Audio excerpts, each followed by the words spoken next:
Yo tout le monde, c'est Manganokuni, on se retrouve pour une toute nouvelle vidéo sur la voix française de Dragon Ball Super comme vous l'avez pu le voir dans le titre. On va un petit peu en parler, on va essayer de la comparer, enfin pas vraiment de la comparer à la voix japonaise justement, mais d'en parler en soi et de l'analyser, de la critiquer pour ce qu'elle est. Il y a du bon, il y a du moins bon et on va voir ça tout de suite dans la vidéo. Donc pour cette vidéo on va se concentrer sur l'épisode 38 sorti en VF. On ne va pas faire tous les personnages en fait, on va faire les personnages principaux en tout cas de cet épisode. Donc on va avoir Vegeta, Goku, Beerus, Whis et sûrement peut-être Hit. Voilà, pour essayer de vous donner un petit peu une idée de ce qu'on va avoir dans cette vidéo. Donc je vais vous montrer quelques extraits dans la vidéo. Je vais pas vous mettre ça en grand à la place de ma tête. Tout simplement parce que je risque quand même de me faire strike par YouTube. Le but n'est simplement que de vous montrer, de vous faire écouter de l'AVF. Mais c'est quand même mieux de pas vous mettre que de l'audio et d'aussi vous mettre un petit bout de vidéo. Donc je la mettrai, je la disposerai à côté de moi dans le montage. Enfin bref, on va commencer tout de suite avec la voix de Vegeta, dont je vais écouter un extrait en fait avec vous. Je vais essayer de le mettre en simultané ensuite avec le montage. Une tâche un petit peu compliquée, mais en tout cas ça sera bien mieux pour vous. Donc je vais lancer l'extrait. Une chose est sûre, il a une force hors du commun. Quel ennemi! Mais peu importe. Je n'ai perdu aucun combat pour l'instant et je n'ai pas l'intention de commencer. Donc la grande classe d'Éric Legrand, qui est le doubleur officiel de Vegeta depuis un petit moment déjà. Donc voilà, déjà pour parler de cette voix française, enfin de ce doublage français, on a pas mal de voix qu'on retrouve. Donc pour l'instant je vais pas vous faire une liste parce que j'aimerais qu'on les découvre ensemble. Mais on a toujours la voix d'Éric Legrand, le grand Vegeta. Pour tous les fans de la VF de Dragon Ball Z, c'est juste ouf. Tous ceux qui ont grandi avec, je pense qu'ils sont quasiment tous unanimes pour nous dire que cette voix est juste magnifique. Alors, quelques petits défauts, je dirais, c'est dans les dialogues où il est un petit peu en deçà. Pas qu'il est mauvais ou quoi, mais je dirais qu'il brille surtout par ses cris et par son jeu d'acteur, par Vegeta, mais surtout dans le moment où il s'énerve en fait. Donc bon, certes, c'est quand même 50% des moments de Vegeta. Hein. Je dis ça, c'est quasiment mon personnage favori de tout l'univers de Dragon Ball. Mais c'est vrai qu'il se vénère quand même pas mal, pas mal de fois. Donc voilà, j'ai pas grand-chose à dire sur une voix qui est aussi excellente. J'ai pas envie de dire... de faire une heure de blabla pour dire que c'est juste excellent. On a quand même Éric Legrand dans ses cris, vous allez voir, si jamais vous avez envie de regarder cette VF, je vous conseille plus ou moins de le faire, au moins pour vous donner un avis. Elle est excellente pour le cas de Vegeta. C'est juste génial, c'est un vrai plaisir. Les moments épiques sont vraiment ont autant de force en fait en français avec Vegeta que en japonais, en tout cas à mon sens. Et voilà, excellent doublage pour Vegeta. Et on va continuer un petit peu la vidéo parce que je crois qu'on va entendre un autre personnage. Alors cet adversaire s'appelle Hit, à ce qu'il paraît. J'ai l'impression d'avoir déjà entendu ce nom quelque part. D'où il sort celui-là? Donc là, on a eu le droit d'entendre la voix de Beerus. Donc la voix de Beerus, on va en parler un petit peu. Donc qu'est-ce qu'il a fait? J'ai une note, je crois que c'est Bruno Magne, si je ne m'abuse. Donc Bruno Magne qui est aussi connu pour avoir fait la voix de Franky de One Piece. Donc voilà, c'est une voix française assez connue en tout cas dans le milieu du doublage d'animé. Donc on l'a eu dans Rio 2 qui faisait la voix d'Hector, dans One Piece aussi bien sûr. Il fait aussi la voix de qui? Qui fait la voix de Franky. Et sinon, c'est aussi le mec qui fait la voix de Rude dans Rude. Ouais. Dans Final Fantasy VII Advent Children. Donc une voix française assez connue. Par contre, en tout cas, c'est toujours mon avis. Je trouve qu'elle est quand même moins puissante que la voix japonaise. Donc oui, c'est vrai que j'ai dit que je comparerais pas tant que ça, mais pour le coup, la voix japonaise est un petit peu plus puissante en tout cas. C'est une bonne voix. Il y a pas à dire contraire.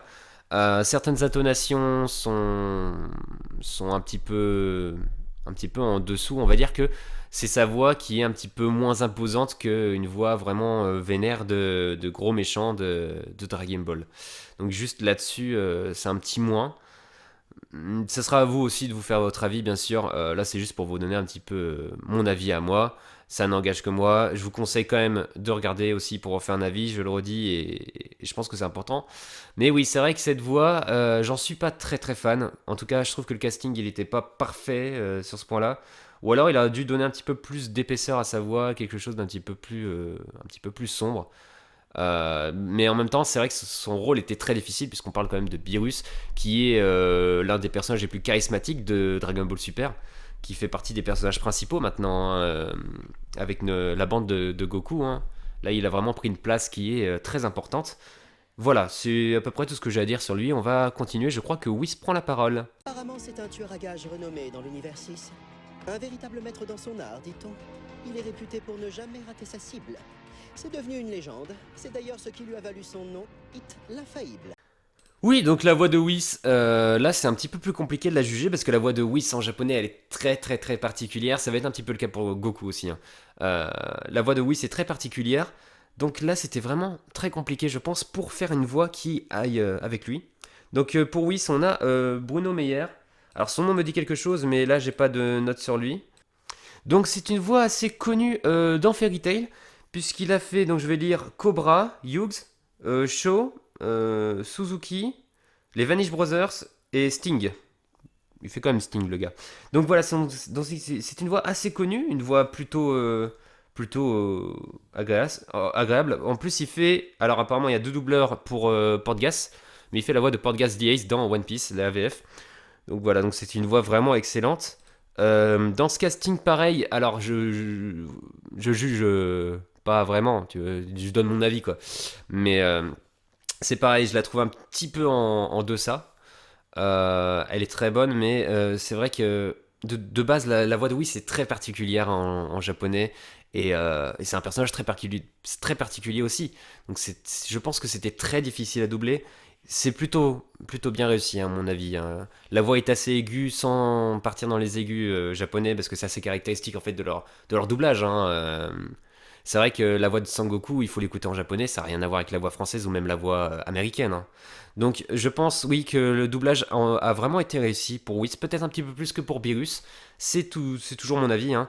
Euh, et je pense que c'était 2 rôles très compliqués à doubler.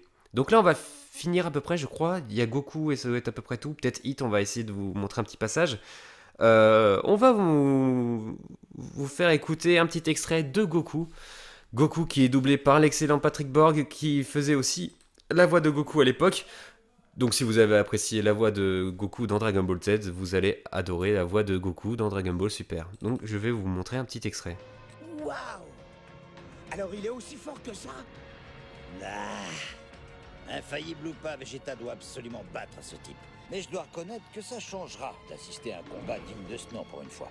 Je finissais par m'ennuyer.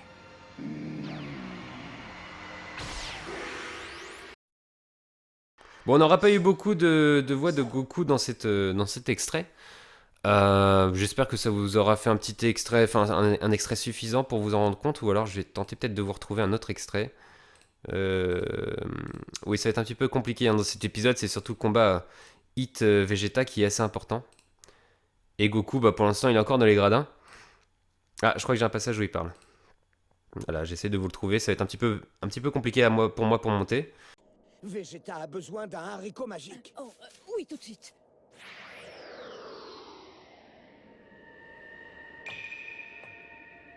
Je crois que j'ai compris sa stratégie. Il a travaillé sa vitesse pour éviter le corps à corps. Il mise tout là-dessus. Ah, tu crois, petit malin? Même moi, j'avais compris ça tout de suite. En revanche, il se produit aussi autre chose quand il attaque. Il arrive à disparaître. À disparaître? Mais qu'est-ce que tu veux dire? Donc là j'ai arrêté, le petit malin, il est passé pas trop bien dans mes oreilles en tout cas. Non mais en tout cas oui, on retrouve la voix hein, de Patrick Borg. Donc ouais, je suis moins fan de la voix de Patrick Borg par rapport à celle de Eric Legrand pour Vegeta. Alors c'est très bien quand même d'avoir gardé le casting de base déjà parce qu'il a fait rayonner la série en France. Que c'est un casting qui date et qui sont quand même réussi à garder toute leur saveur au niveau de leur voix. Mais en tout cas pour Goku, je suis quand même un petit peu moins fan du rendu final. Oui donc excusez-moi pour cette petite coupure pub, je vais vous faire un petit bilan sur la voix de Goku du coup et sur Dragon Ball Super en général en VF. Donc la voix de Goku, ouais je suis un petit peu moins fan même si je trouve quand même qu'elle est plutôt bien réussie. C'est vrai qu'elle est très différente de la japonaise mais l'américaine était aussi différente. C'est un petit peu normal aussi, c'est notre culture et c'est nos doublages qui sont comme ça. On a rarement de doubleurs suraigus, les cris de Goku n'ont rien à voir avec ceux au Japon. Mais je trouve quand même que c'est plutôt honorable et c'est très bien aussi d'avoir mis le casting d'origine. Tout simplement parce que ça fait marcher aussi notre nostalgie. C'est vrai qu'on est fan de Dragon Ball, on a grandi avec, et ça marche très bien. En tout cas pour la plupart des doublages. Donc voilà, je vais conclure vite fait sur Dragon Ball Super en VF. Franchement, elle est honorable, elle est plutôt bien réussie. C'était quand même un pari assez compliqué parce que la VF c'est souvent critiqué. Et franchement, là je trouve que ce serait un petit peu, je dirais pas sans fondement, parce qu'il y a quand même des dialogues que je trouve quand même mieux en japonais, hein. Je vais pas vous le cacher. Mais je pense vraiment qu'elle est plus qu'honorable et que vous devez au moins lui laisser sa chance.